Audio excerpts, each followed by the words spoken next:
আসসালামু আলাইকুম। গণজাগরণ কণ্ঠ টিভির পক্ষ থেকে সবাইকে স্বাগতম। আপনাদের সাথে আছি আমি মোহাম্মদ শুভ। বোচাগঞ্জ ১ নং নাফানগরের মীরা কাশ্মীরির সহযোগী চৌধুরী নামে পরিচিত মাদক সেবনকারী ও ব্যবসায়ী নেশার মরণ ছোবলে হারিয়ে যাচ্ছে তরুণ সমাজ। দিনাজপুর প্রতিনিধি। বোচাগঞ্জ উপজেলাধীন ১ নং নাফানগর ইউপি বড় সুলতানপুর ৭ নং ওয়ার্ডের গুচ্ছগ্রাম আবাসনের জনপ্রতিনিধি হিসেবে মীরা কাশ্মীরি ও তার সহযোগী মোহাম্মদ মুছিরের ছেলে আব্দুল মালেক ওরফে চৌধুরী নামে পরিচিত এই মাদক সেবনকারী এবং ব্যবসায়ী, যার কারণে নেশার মরণ ছোবলে হারিয়ে যাচ্ছে তরুণ সমাজ। এই আব্দুল মালেক ওরফে চৌধুরী নামে পরিচিত সে বলের বেড়ায় একাধিক খুনের আসামি। তার বিরুদ্ধে বোচাগঞ্জ থানা ও দিনাজপুর আদালতে মামলা রয়েছে। ওই এলাকার ক্ষেত্রে জানা গেছে তার অভিযোগের শেষ নাই শত অপরাধের অপরাধী।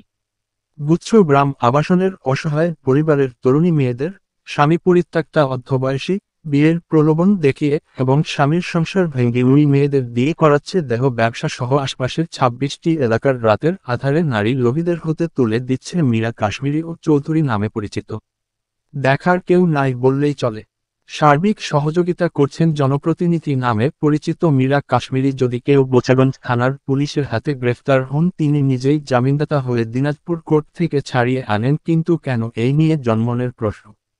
জনপ্রতিনিধি মীরা কাশ্মীরি স্থানীয়ভাবে সিস্টেম মাস্তান ও সন্ত্রাসীদের দ্বারায় বিভিন্ন ধরনের ক্রাইম সহ অপরাধমূলক কাজের সাথে জড়িয়ে ফেলাচ্ছে এই সমাজের কাছে। তারা অপরাধী বলে চিহ্নিত হচ্ছে, খুঁজে পাচ্ছে না তারা সঠিক ঠিকানা। এর জন্য দায়ীকে একমাত্র এই জনপ্রতিনিধি নামে পরিচিত মীরা কাশ্মীরি মেম্বারনি।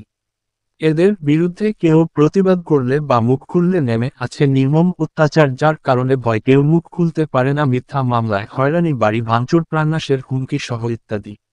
অপরাধীদের চিহ্নিত করে আইনের আওতায় এনে দৃষ্টান্তমূলক শাস্তির দাবি জানিয়েছেন বোচাগঞ্জ সর্বস্তরের এলাকাবাসী। দিনাজপুর সুযোগ্য পুলিশ সুপারের দৃষ্টি আকর্ষণ করেছেন।